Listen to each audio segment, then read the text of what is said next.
Hello. So we are back with chapter 3. I'm not even going to ramble on because I'm just too excited to actually get stuck into this. So this one is called Midnight Snack. An array of sounds pulled me from my sleep. At first I thought I was dreaming. The soft clatter of dishes, the rhythmic scrape of metal against ceramic. As I slowly opened my eyes, I realised it was real. Someone was moving around the kitchen. I shifted, wincing as pain flared through my leg. Every moment sent sharp aches up my thigh. It felt like sliding down a broken mirror. Glass tearing through every fibre of my muscles.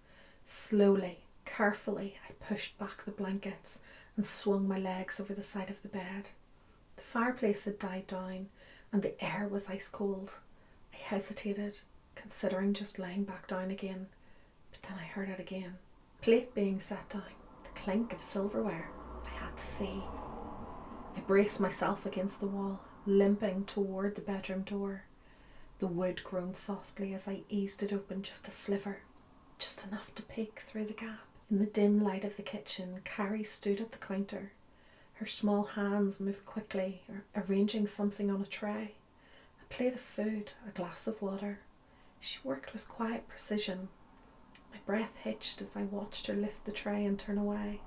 She moved down the hall, her steps light, careful. And then she stopped in front of a door. It was at the very end of the hall, an old, ugly door. The handle was rusted, darkened with age, the wood slightly warped. A basement, perhaps? A playroom? Maybe her room was in there and not next to mine like I thought. I barely had time to process it before she opened the door, slipping inside without a sound.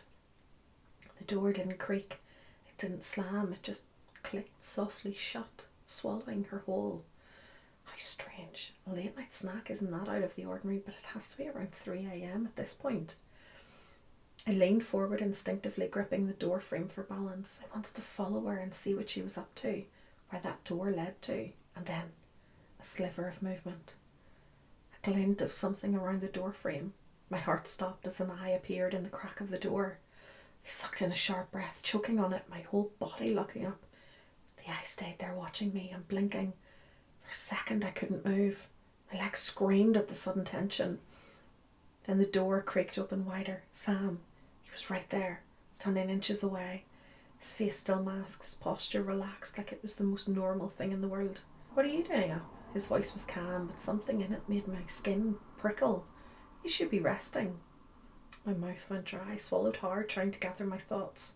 I heard something. Sam tilted his head slightly. The storm? No, not the storm. I forced a nod anyway. Yeah, I guess. His gaze lingered for a moment too long before he exhaled, his breath visible in the cold air between us. I'll get the fire going in your room again, he said, stepping back slightly. I assume that's why you got up. You're cold. It wasn't a question. It was a statement. Like he was telling me what my reason was. I just nodded again, my throat too tight to speak. Sam reached into his pocket and gestured towards the kitchen. You want something to eat? Carrie made extra. She's always been a night owl, likes her midnight snacks. I glanced at the counter. The leftovers were still there. A half-prepared plate, a spoon resting on the edge of the pot. Nothing unusual at all. I swallowed. No, I'm not hungry. Sam didn't move at first. He just stood there, watching. Then finally he nodded. All right, get some rest. He turned and walked towards the fireplace, striking a match, the soft glow flickering to life. Sam stood up, gave a thumbs up and walked out of the room, closing the door behind him. I climbed into bed, pulling the blankets up tight, but I didn't close my eyes. The wind howled outside, rattling the cabin walls. Well, number 3 was a very, very quick one, but just adds more to the tension and creepiness of this place. So, do you know what? I think I'm going to have to go on and read chapter 4 because this is just building too much in me. Watch me end up just filming the whole thing tonight. Anyway, guys, don't forget to subscribe and like and do all of those things, and I will see you next time. Bye-bye.